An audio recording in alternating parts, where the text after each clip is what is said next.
माता की, भारत माता की, भारत माता की, वंदे वंदे वंदे, वृंदावन बिहारी लाल की, राधा रानी की, बलदाऊ जी महाराज की, जय श्री राम, जय जय श्री राम।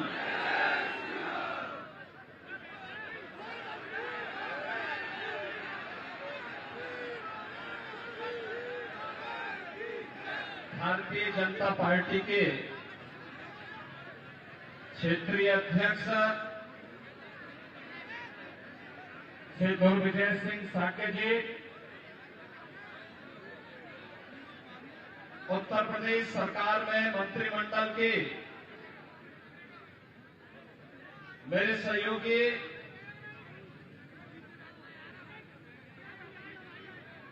चौधरी लक्ष्मी नारायण जी, श्री संजीव सिंह जी,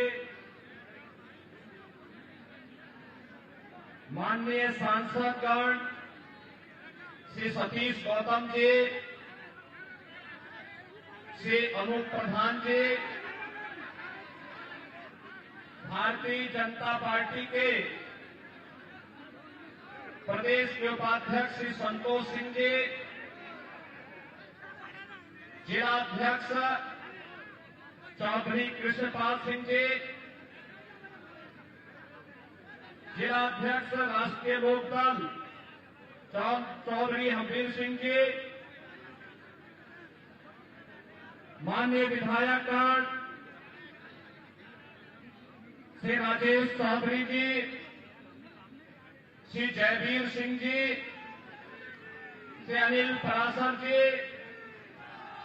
श्री रविंद्र पाल सिंह जी, श्रीमती मुक्ता संजीव राजा जी, श्री राजकुमार सहयोगी जी,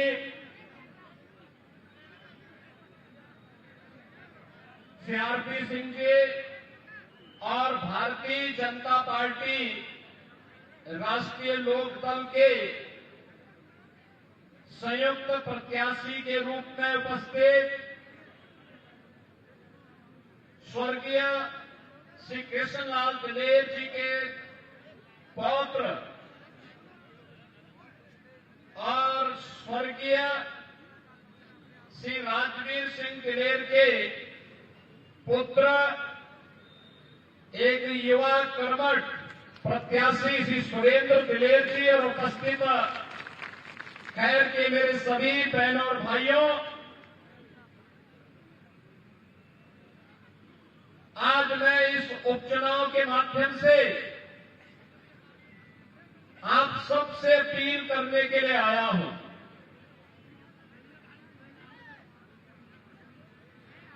अलीगढ़ कैसा होना चाहिए, उसमें खैर की क्या भूमिका होनी चाहिए, इसके बारे में चर्चा करने और जब अपना जनप्रतिनिधि होता है तो उसका लाभ किस रूप में प्राप्त होता है, इसके बारे में बात करने के लिए आपके बीच आया हूं। बहनों और भाइयों, अभी हाल ही में आपने हरियाणा विधानसभा के चुनाव के परिणाम को देखा होगा। लोग तमाम प्रकार की चर्चाएं करते थे, लेकिन हरियाणा की जनता ने जवाब दिया कि नहीं, हमें डबल इंजन चाहिए और डबल इंजन में भी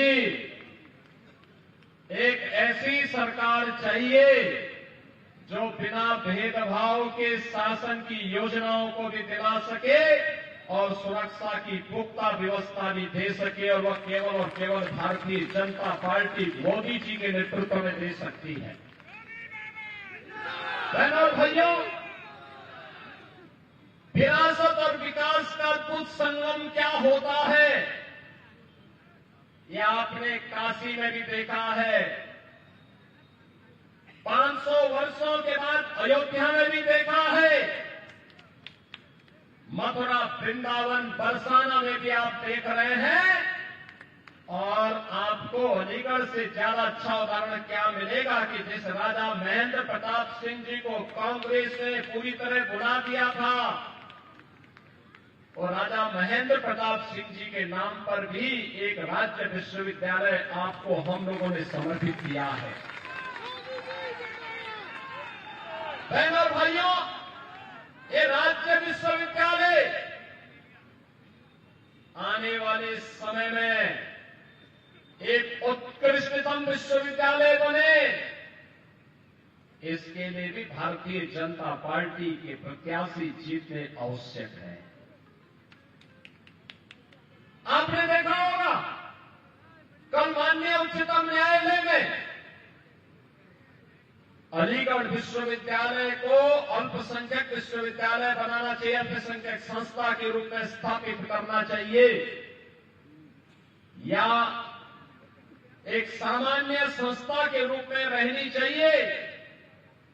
कल माननीय उच्चतम न्यायालय में इस पर बहस हो रही थी। आज याद करिए, ये कैसे हो सकता है कि भारत के संसाधनों से चलने वाला, भारत की जनता के टैक्स से चलने वाला एक ऐसा संस्थान जो अनुसूचित जाति, जनजाति और पिछड़ी जाति के लोगों को कोई आरक्षण नहीं देता है, लेकिन वहां पर मुसलमानों के लिए 50% आरक्षण की व्यवस्था वे लोग अपने स्वयं के माध्यम से करने का प्रयास करते हैं। और यही मामला चल रहा है माननीय उच्चतम न्यायालय में। बहनों और भाइयों, भारत का संविधान अनुसूचित जाति, जनजाति को और मंडल कमीशन की रिपोर्ट के आधार पर पिछड़ी जाति के लोगों को आरक्षण की सुविधा देता है, लेकिन इस सुविधा अलीगढ़ मुस्लिम विश्वविद्यालय में क्यों नहीं मिल पाती है? क्यों नहीं मिल पाती है? जब भारत का पैसा लगा है तो अनुसूचित जाति, जनजाति और पिछड़ी जाति के लोगों को भी वहां आरक्षण की सुविधा का लाभ मिलना चाहिए, नौकरी में भी मिलना चाहिए, और अनुसूचित जाति और पिछड़ी जाति के बच्चों को प्रवेश में भी वहां ये सुविधा प्राप्त होनी चाहिए थी। लेकिन क्यों बंद किया गया? क्योंकि कांग्रेस नहीं चाहती है, समाजवादी पार्टी नहीं चाहती है, बहुजन समाज पार्टी नहीं चाहती है, क्योंकि इन सबको वोट चाहिए, वोट बैंक को बचाने के लिए लोग आपकी भावना के साथ और राष्ट्रीय एकता और अखंडता के साथ खिलवाड़ कर रहे हैं। ये लोग इसके साथ खिलवाड़ कर रहे हैं, राष्ट्रीय अस्मिता के साथ खिलवाड़ कर रहे हैं। आपने इससे पहले पिछले सप्ताह देखा होगा, जम्मू कश्मीर विधानसभा ने एक प्रस्ताव पारित किया है। जम्मू कश्मीर में नेशनल कॉन्फ्रेंस और कांग्रेस की सरकार है, उसने प्रस्ताव पारित किया है कि कश्मीर में फिर से 370 की बहाली होनी चाहिए। बहनों और भाइयों, ये जानते हुए कि बाबा साहब डॉक्टर भीमराव अंबेडकर नहीं चाहते थे कि भारत के संविधान में धारा 370 जुड़े, लेकिन पंडित नेहरू की जिद ने जबरदस्ती इस धारा को भारत के संविधान में जुड़वाया। हर भारतवासी जानता है कि कश्मीर के अंदर आतंकवाद की जड़ धारा 370 है, लेकिन उस सब के बावजूद धारा 370 को हटाने का कभी भी प्रयास कांग्रेस के द्वारा नहीं किया गया। और जब 2019 में प्रधानमंत्री मोदी जी ने देश के हित में, राष्ट्रीय अखंडता के हित में कश्मीर में धारा 370 को हटाने का एक निर्णय लिया, दूरगामी सोच के साथ निर्णय लिया, और पिछले 5 वर्षों के अंदर कश्मीर के अंदर विकास और सुरक्षा का एक बेहतरीन माहौल मिला। आज लाखों पर्यटक कश्मीर में आते हैं, तब फिर से उस कश्मीर को आतंकवाद का गढ़ बनाने के लिए ये शरारत प्रारंभ हो चुकी है। भारत के मुकुट को, भारत का स्वर्ग कहा जाने वाला कश्मीर एक बार फिर से मजहबी उन्माद के कोण में उसको बदलने का कुत्सित प्रयास हो रहा है। मजहबी जुनून का एक बेयर हाउस उसको फिर से बनाने का कुत्सित प्रयास किया जा रहा है। और इसीलिए आपसे कहने के लिए आए हैं, जो मैं आपसे कहता हूं कि कांग्रेस जब भी सफल होगी आपको विभाजित करके सफल होगी। और इसीलिए मैं कहता हूं, बटिए मत, बटे थे तो कटे थे। मैं इसीलिए बार बार कहता हूं, ये देश का इतिहास बताता है, बटे थे तो राम मंदिर का अपमान हमें झेलना पड़ा था। मथुरा में भगवान श्री कृष्ण की, कृष्ण कन्हैया की जन्मभूमि का अपमान हमारे सामने आया था। भगवान विश्वनाथ का अपमान हमारे सामने आया था। क्या कुछ नहीं हुआ था हमारी मां बहनों के साथ में? क्या कुछ नहीं हुआ था बहन और बेटियों के साथ में? अगर इस सब के बावजूद भी गांधारी की तरह आंखों पे पट्टी बांध करके हम जाति के नाम पर बटे हुए हैं, अपने स्वार्थों में बटे हुए हैं, तो बहन और भाइयों, कटने के सिवाय हमारी दूसरी नियति नहीं हो सकती है। और मैं तो इसीलिए आपसे कहने के लिए आया हूं, बटो मत। ये बांटने वाले लोग आपके दुश्मन हैं। आपके चेहरे पर मीठी मीठी बातें बोलेंगे, इनके बहकावे में मत आओ। और मैं तो कहता हूं, बटोगे तो कटोगे, एक रहोगे तो नेक रहोगे, एक रहोगे तो सेफ रहोगे। बहनों और भाइयों, इसीलिए मैं आज आपसे कहने के लिए आया हूं, आपने 2017 के पहले के उत्तर प्रदेश को देखा है, 2017 के बाद का उत्तर प्रदेश भी आप देख रहे हैं। यही अलीगढ़ था, यही अलीगढ़ था। हर 10 दिन में यहां कर्फ्यू लगता था या उपद्रव होता था। आज 7.5 वर्ष में कोई उपद्रव हुआ? कोई उपद्रव करने की हिम्मत कर पाएगा क्या? कोई गुंडागर्दी करने का दुस्साहस कर पाएगा क्या? उसको भी मालूम है, जो उपद्रव करेगा, निर्दोष व्यापारियों की दुकानों पे आगजनी करेगा, बेटी और बहन की इज्जत के साथ खिलवाड़ करेगा। एक तरफ यमराज इंतजार कर रहा होगा उसका, और दूसरी ओर बाप दादों ने अगर कोई संपत्ति अर्जित की है तो संपत्ति भी कब्जे में लेकर के गरीबों में बांटने का काम कर देंगे। बहनों और भाइयों, ये यूपी के परसेप्शन को सुधारना है। ये यूपी वही यूपी है, हर तीसरे दिन दंगा होता था, कर्फ्यू महीनों लगता था, पर्व और त्योहार शांतिपूर्ण तरीके से नहीं मनाए जाते थे, अराजकता चरम पर थी, गुंडागर्दी चरम पर थी, अव्यवस्था का आलम क्या था कौन नहीं जानता है, कौन नहीं जानता है। गरीब को राशन नहीं मिलता था। प्रधानमंत्री आवास के नाम पर उस समय इंदिरा आवास योजना 20,000 रुपया आता था, वह भी एक गांव में एक व्यक्ति को, किसी को शौचालय नहीं मिलता था। पेंशन भी केवल समाजवादी पार्टी के लोगों को मिलती थी, शेष गरीबों को नहीं मिलती थी। वृद्धावस्था पेंशन हो या निराश्रित महिला पेंशन। और बहनों और भाइयों, ये डबल इंजन की सरकार आई है। आज उत्तर प्रदेश के अंदर 56 लाख गरीबों का एक एक आवास बन गया है। 56 लाख गरीबों का 2,62,00,000 परिवारों का घर में शौचालय बन गया है। 1 करोड़ परिवार ऐसे हैं जिनको उत्तर प्रदेश के अंदर वृद्धावस्था पेंशन, निराश्रित महिला पेंशन और दिव्यांगजन पेंशन में 12,000 रुपये सालाना सरकार उपलब्ध करा रही है। डबल इंजन की सरकार उपलब्ध करा रही है।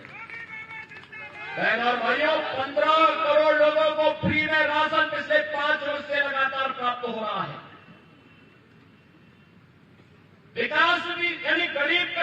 बड़ी योजनाएं भी है और विकास भी है। आज अलीगढ़ की कनेक्टिविटी, आज एयरपोर्ट आपका चालू हो गया है और यही नहीं, डिफेंस मैन्युफैक्चरिंग कॉरिडोर का भी एक महत्वपूर्ण हब आज अलीगढ़ बन रहा है। सदैव कल्याण सिंह जी ने जो सपना देखा था अलीगढ़ के लिए, हार्डवेयर का एक सेंटर ये बने, यहां का ताला उद्योग भी पुनर्जीवित हो गया है और साथ साथ डिफेंस मैन्युफैक्चरिंग कॉरिडोर का भी एक महत्वपूर्ण हब बनकर के आज स्मार्ट सिटी के रूप में अलीगढ़ देश और दुनिया के अंदर अपनी एक नई पहचान बना रहा है। आज तो हमने आपकी विरासत के प्रतीक राजा महेंद्र प्रताप सिंह जी की स्मृति को जीवंत बनाए रखने के लिए उनकी नाम पर एक विश्वविद्यालय की स्थापना भी अलीगढ़ में कर दिया है। अब तो अलीगढ़ में अपना विश्वविद्यालय हो गया है। विश्वविद्यालय के लिए आपने ताली नहीं बजाई, लगता पढ़ने लिखने में रुचि नहीं है क्या? अरे विश्वविद्यालय आपकी पीढ़ियों को बनाएगा, ये एक दिन के लिए नहीं है, कई कई पीढ़ियों को बनाने का कार्य करेगा। और याद करना, इसको एक प्रतिस्पर्धा में लेके आना है कि अब राजा महेंद्र प्रताप सिंह जी का विश्वविद्यालय वहां आगे बढ़ता है या ये आगे बढ़ता है। बहनों भाइयों, उस प्रतिस्पर्धा के लिए आज अलीगढ़ को खड़ा किया गया है। आज अलीगढ़ स्मार्ट सिटी है। अलीगढ़ आज स्मार्ट सिटी के रूप में विकसित हो रहा है। विकास और विरासत का यह अद्भुत समन्वय, सुरक्षा और समृद्धि का एक अद्भुत समन्वय अलीगढ़ को एक नई पहचान दिला रहा है। और उन स्थितियों में भी अगर हम लोग उन लोगों को मौका देंगे जो लोग अपने करतूतों से ही जाने जाते हैं, कारनामों से ही जाने जाते हैं। समाजवादी पार्टी, इसकी पहचान क्या है? इसका असली चेहरा देखना है। अयोध्या में निषाद और कश्यप जाति की बेटी के साथ इनके नेता ने जो किया था, मोइन खान ने जो कृत्य किया था, वो किसी से छुपा हुआ है क्या? इनके एक नेता कन्नौज में भी है, उसने जो कृत्य किया था एक बेटी के साथ में। बहनों और भाइयों, सभ्य समाज के लिए कलंक है।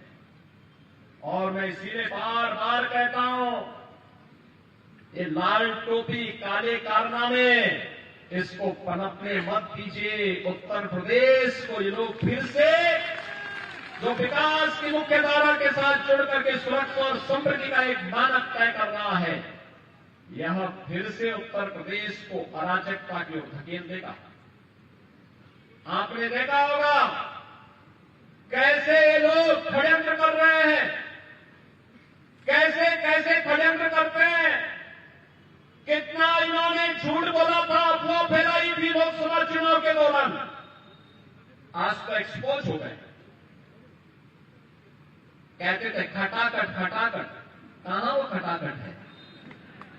1-1 लाख रुपए देने की जो बात कही थी समाजवादी पार्टी और कांग्रेस ने, आज वो कहां वो पैसा है? ये खटाखट नहीं, ये चुनाव आया है, अब इनका सफाचट कर दीजिए, कर दीजिए, एक बार मौका ले लीजिए और हमेशा के लिए याद रखना, जो आपकी सुरक्षा पे सेंध लगाए, जो आपके विकास में बाधक बने, जो अराजकता का प्रतीक हो, गुंडागर्दी का प्रतीक हो, गुंडों और अपराधियों को प्रश्रय देता हो, ऐसे लोगों को किसी भी स्थिति में स्वीकार नहीं किया जाना चाहिए, किसी भी स्थिति में स्वीकार नहीं किया जाना चाहिए। बहनों और भाइयों, जब हम लोग एक गलत व्यक्ति को प्रश्रय देते हैं तो आने वाली पीढ़ी के भविष्य के साथ खिलवाड़ करते हैं, वर्तमान पीढ़ी के वर्तमान को बर्बाद करते हैं और आने वाली पीढ़ी के भविष्य को भी हम खराब करने का काम करते हैं। ये कोई अधिकार हमें नहीं है। और इसीलिए मैं आप सबसे कहने के लिए आया हूं कि बलदाऊ जी की कृपा भूमि है। हरिदास जी महाराज की साधना से पवित्र की भी धरती है। इस धरती से संदेश स्पष्ट जाना चाहिए और वह संदेश बात स्पष्ट होना चाहिए कि बटेंगे नहीं, एक रहेंगे, सेफ रहेंगे, एक रहेंगे, नेक रहेंगे। नेक का मतलब सुरक्षित रहेंगे। इस दिशा में हमें आगे काम करना है। और बहनों और भाइयों, इसीलिए खैर विधानसभा के उपचुनाव में देखो कितना अच्छा एक संगम और समन्वय बना। श्री किशन लाल दिलेर जी और मैं दोनों एक साथ सांसद थे। कोई बड़े बुजुर्ग आदमी थे, बहुत सज्जन आदमी थे। ईमानदारी और सज्जनता की प्रतिमूर्ति थी स्वर्गीय किशन लाल दिलेर। और मैं यहां अलीगढ़ में जिससे भी बात करता हूं, हाथरस में जिससे भी बात करता हूं, हर व्यक्ति उनकी तारीफ करता है। 2017 में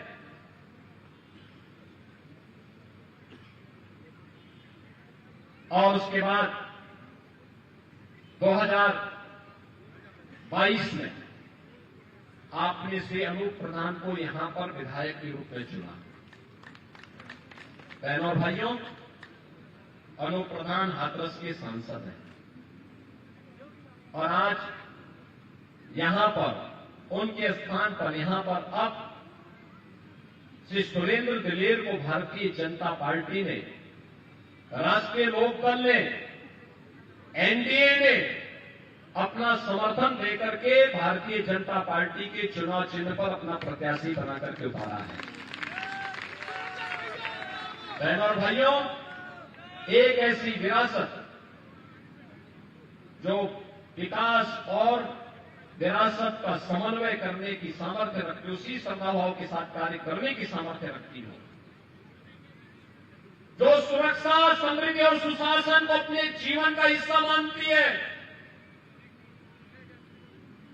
जिन्होंने सब और सब परिस्थितियों में, मुझे याद है श्री राजवीर सिंह दिलेर का टिकट कटा था। मैं चुनाव प्रचार के लिए आया था। इसी अलीगढ़ में मैंने उनसे बातचीत की। मैंने कहा देखो पार्टी का जो निर्णय है, उन्होंने कहा पार्टी मेरी मां है, पार्टी का जो निर्णय होगा मैं उसको स्वीकार करूंगा, पार्टी का टिकट जिसको मिलेगा मैं उसके साथ खड़ा रहूंगा। जब मैं श्री अनूप वाल्मीकि के प्रचार के लिए आया था, मैं देख रहा था राजवीर सिंह दिलेर हर एक सभा में खड़ा है, साथ में खड़ा है। बहनों और भाइयों, राजवीर दिलेर को भी तमाम प्रलोभन मिले होंगे, लेकिन वे टस से मस नहीं हुए। उन्होंने कहा नहीं, ये मेरी पैतृक परंपरा है कि मेरे पिता भी भाजपा के साथ आजीवन जुड़े रहे और मैं भी भाजपा के साथ आजीवन जुड़ा रहूंगा। और भारतीय जनता पार्टी के साथ जुड़े रहते रहते अंतिम क्षण तक वो व्यक्ति कार्य करता रहा। आज सुरेंद्र दिलेर को इसलिए भारतीय जनता पार्टी नेतृत्व ने टिकट देकर के अपना प्रत्याशी बनाकर आपके बीच उतारा है। मेरी आप सबसे अपील है, चुनाव चुनाव होता है, उपचुनाव को हल्केपन से नहीं लेना चाहिए, क्योंकि लोग उपचुनाव को लेकर के अक्सर मानते हैं चलो हो जाएगा। उत्साह का अभाव दिखता है, पब्लिक अपने कार्यों में व्यस्त रहती है। मेरी आप सबसे अपील होगी, इतनी बड़ी संख्या में आप लोग यहां पर आए हैं, अगर आप गांव-गांव जाकर के अभी से आप लीड करिए, मंच के नेता आपके पीछे पीछे रहेंगे, आप आगे आगे चल करके भाजपा को जिताने के लिए काम करिए, कमल खिलाने का काम करिए, सुरेंद्र दिलेर को जिताने का काम करेंगे। और मैं आपको आश्वस्त करता हूं, अलीगढ़ या खैर सुरक्षा की भी गारंटी लेंगे और विकास का कार्य जितना आप यहां के लिए कहेंगे उतने विकास के कार्यों से आपकी खैर को भरने का काम भी करेंगे। आप लोग सभी सहमत हैं? सभी लोग सहमत हैं? सुरेंद्र दिलेर को अपना आशीर्वाद देंगे? सभी लोग देंगे?